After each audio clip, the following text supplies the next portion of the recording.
Special M cars don't come along very often. When the M4 GTS was released, it didn't quite get the lauded reception that the E92 M3 GTS got. Today's review is to put the spotlight on the M4 GTS to see how special a car it really is. So what is the M4 GTS? Well, it's based on the M4, the BMW M4. It's got more power at 500 brake horsepower versus 444 for the M4 competition. The M4 GTS joins a group of rather special M cars, starting with the E30 M3 Sportivo, the E36 M3 GT, the E46 M3 CSL, the E92 M3 GTS, and now the M4 CSL. The standout features of the car, there are lots. There's lots of carbon fiber. So it has a carbon fiber front splitter, which is adjustable. It's got a carbon fiber rear spoiler, quite a large one, which is adjustable as well.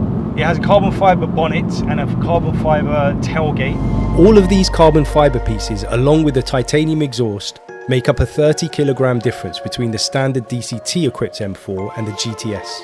That may not seem like a lot, but it was enough to help drop the 0 to 60 time by 0.3 seconds to 3.8 seconds.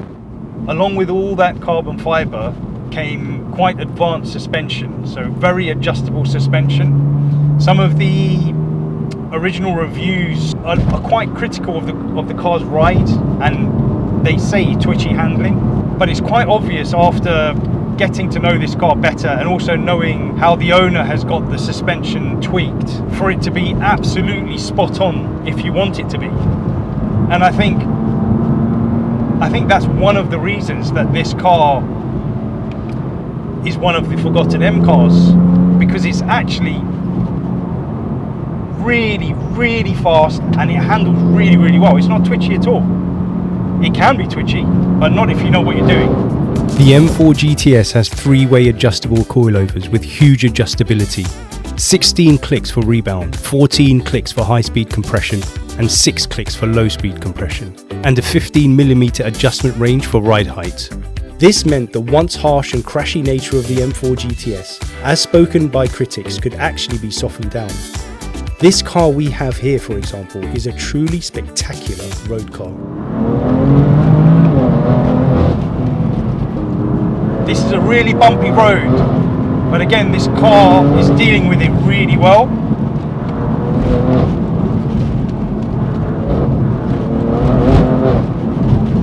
Handles so well.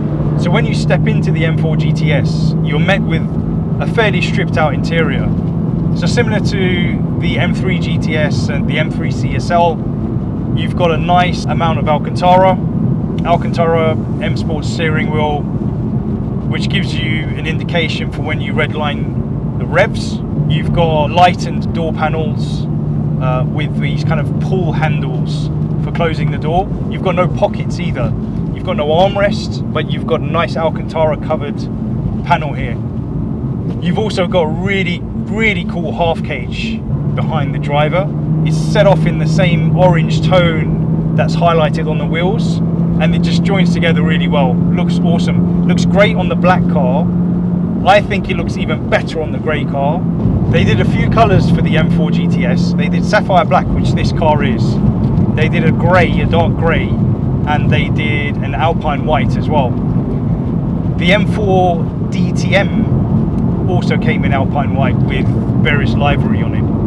Compared to a normal M4 competition, this car feels a lot faster. It is faster, but I think it's also to do with the kind of visceral nature of every component of this car. So the suspension is harsher, therefore you feel more of the road. The exhaust is a titanium exhaust, so it sounds awesome, it's louder, so it makes more noise. Listen to that. It's got that metallic kind of rasp that the CSL has, the M3 CSL has as well.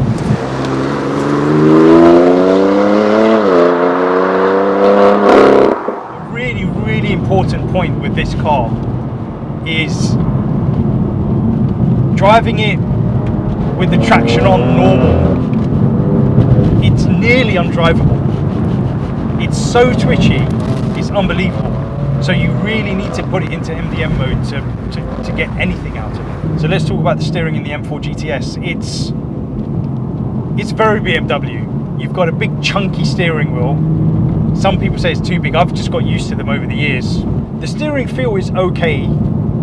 Again, bearing in mind this is a modern car. But because of the advanced suspension that the M4 GTS has, you do get more steering feel than what you would feel in an M4 competition or an M4. Because the anti-roll bars are stiffer in the M4 GTS, you've got much better control around body roll, and that makes the steering feel even sharper, because when you turn in, it's immediate. It's literally immediate.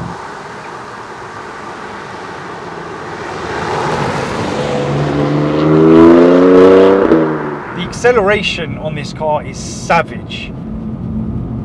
I can't believe how fast this car is. It's so fast. And the carbon fiber brakes are really impressive. They remind me of the M5 CS to some degree. I can't believe how much of a surprise this car has been with regards to how fast it is, the noise it makes, and the drama it presents. The inevitable topic of comparisons comes up. What does the M4 GTS compare to?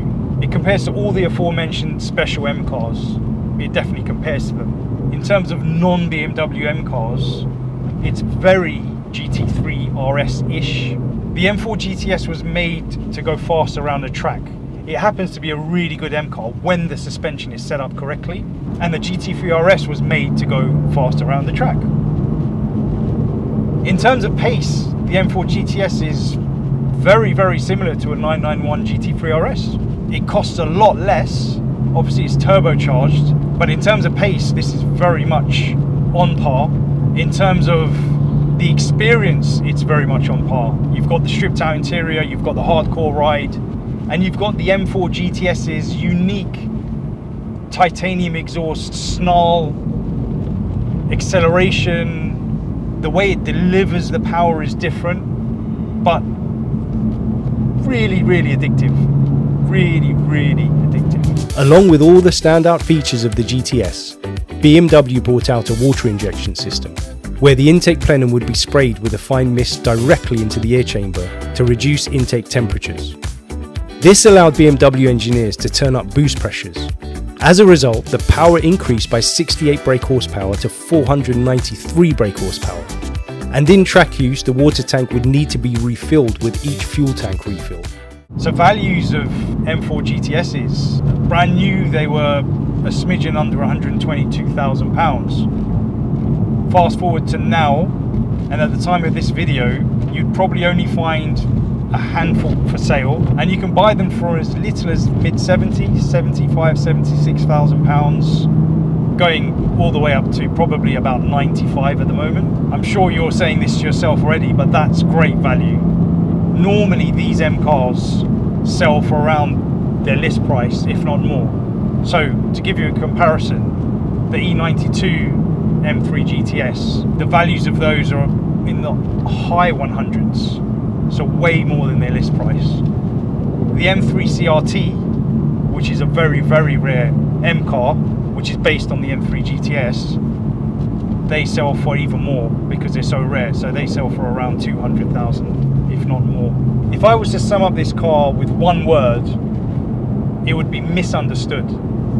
At launch, the car didn't quite get rave reviews, and the main reason for that, I can only think, is because the cars that were reviewed were not set up correctly.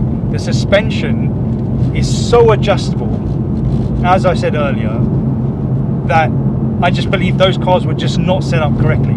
So they were skittish, they weren't driven with MDM mode, for example. So the car just never had justice done to it. Once the car is set up properly, once it's in MDM mode, This car is one of the best handling cars ever. And not just BMWs, it's one of the best handling cars ever. It's really fast, it's so fast, it's unbelievable.